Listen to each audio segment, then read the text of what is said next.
কেন জানো সামিউল এবং আমার দুইজনকারই বাইরের ব্রেকফাস্ট করতে ইচ্ছা করছিল। তাই সকালে উঠে আমরা দুইজনে ডিসাইড করলাম যে আজকে আমরা ব্রেকফাস্ট ডেটে যাব। তাই সকাল সকাল ঘুম থেকে উঠে একটু সাজুগুজু করে বের হয়ে গেলাম এবং আমি কিন্তু প্যাকেট হয়ে বের হয়েছিলাম কারণ অনেক বেশি বাতাস হচ্ছিল।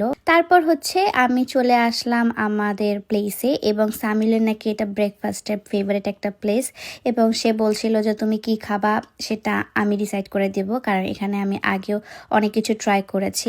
সো সে ডিসাইড করে দিবে যে আমি আজকে কি কি খাবো না খাবো সবকিছু। আমরা ফার্স্টে লাতেটা নিয়ে নিই, লাতে নেওয়ার পর একটা মাফিন কেক নিয়ে নিই এবং এটা লেমনেড। এই লেমনেডটা খেতে খুবই মজার ছিল। তো আমরা ফার্স্টে লাতেটা খেয়ে ফেলি এবং লাতেটা খাওয়ার পর আমরা কিছুক্ষণ ওয়েট করি, যেটা আমাদের স্পেশাল মেনু সেটার জন্য।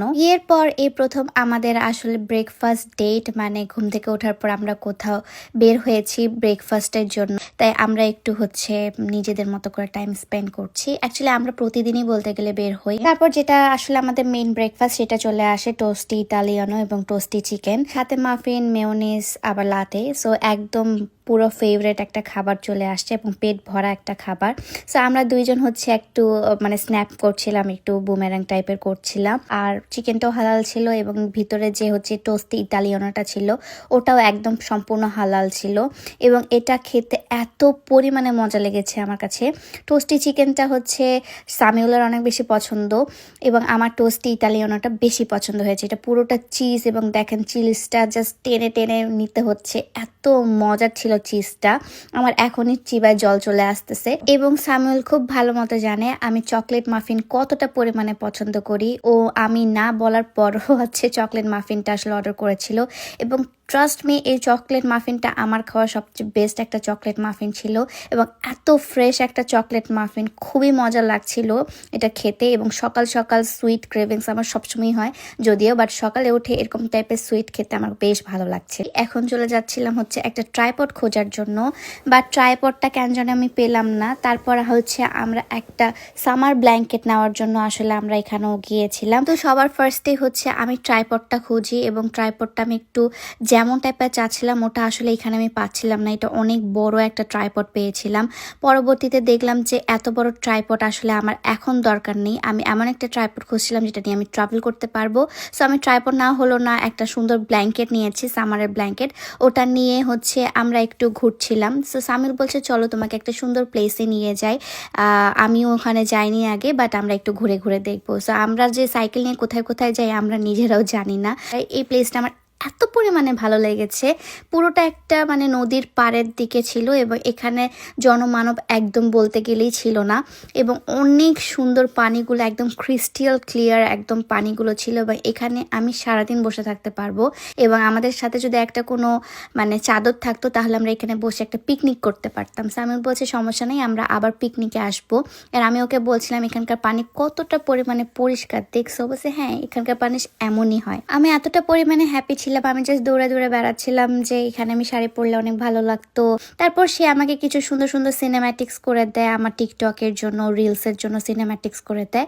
সবকিছু শেষ করার পর এখন আমি আবার প্যাকেট হয়ে গিয়েছি। অনেক ঠান্ডা লাগছিল, অনেক বাতাস যেহেতু ছিল, তো অনেক ঠান্ডা লাগছিল। তো ব্ল্যাঙ্কেটটা নিয়ে এখন আমরা আবার চলে যাচ্ছি। তারপর যাওয়ার পথে একটা সুন্দর বাগানের মতো আমরা দেখি। ওখানে আমি সামিলকে বলছিলাম আমাকে এই সিনেম্যাটিকটা যদি না করে দিছো দেখিও। সো সে আমাকে আসলে থামায় থামায় ভিডিও ছবি তুলে দেয়, এটা খুব ভালো একটা গুণ। তারপর আমি বলি যে আমার একটা সুন্দর ভালো জুতা দরকার।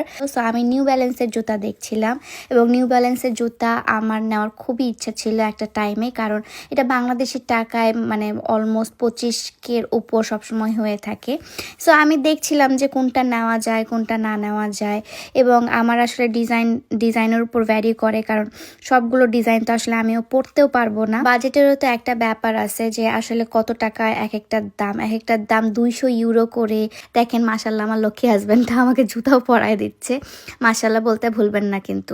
আমি এক এক করে ট্রায়াল দেওয়া শুরু করি, বাট এটা কাইন্ড অফ জমতেছিল না আমার সাথে। তারপর আমার দুইটা জুতা ফাইনালি পছন্দ হয়। এই দুইটা জুতার মধ্যে আমি খুবই কনফিউশনে পড়ে যাই।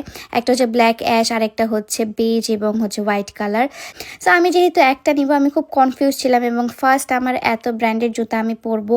সো আমার খুবই কনফিউজ কনফিউশন লাগছিল যে আসলে কোনটা বেশি কমফোর্টেবল হবে, কোনটা পরলে আমি সব আউটফিটের সাথে পরতে পারবো। দেন আল্লাহর নাম করে এই সুন্দর নিউ ব্যালেন্সের জুতাটা আমি নিয়ে নিই। তারপর আমরা বাবল টি খেতে যাই, এখানে তার ফ্রেন্ডসরাও দেখা হয়ে যায়। সো তারা সবাই মিলে আমরা বাবল টি খাই। এখানে আমি ওয়াটারমেলনের একটা জুস টাইপের ফ্লেভার নিয়েছিলাম। তারপর আমরা বাসায় চলে আসি। বাসায় আমি অনেক হ্যাপি ছিলাম এবং সে আমাকে দিতে পেরে সেও অনেক বেশি হ্যাপি ছিল। এটা আমি খাদিজারে দেখাচ্ছিলাম যে আমি নতুন জুতা নিয়েছি। আসলে আমরা যে কোনো জিনিস নিলেই আমি খাদিজাকে খুব আগ্রহ সহকারে দেখাই, ফার্স্ট টাইম ওকে দেখাই এবং সেও বলছিল যে আমার জুতাটা নাকি অনেক সুন্দর হয়েছে। এই জুতাটা সামনাসামনি আরও বেশি সুন্দর এবং কালার কন্ট্রাস্ট আমার খুবই ভালো লেগেছে। সো এটা আমি এখনও পরিনি, এভাবেই আমি প্যাকিং করে রেখে দিয়েছি। কোনো একটা ভালো জায়গায় আমি এটা পরবো, এটা আমি মনস্থ করে রেখেছি। এভাবেই আমি আজকের ব্লগটা শেষ করছি। দেখা হচ্ছে নেক্সট ব্লগে। Till then tata, bye by.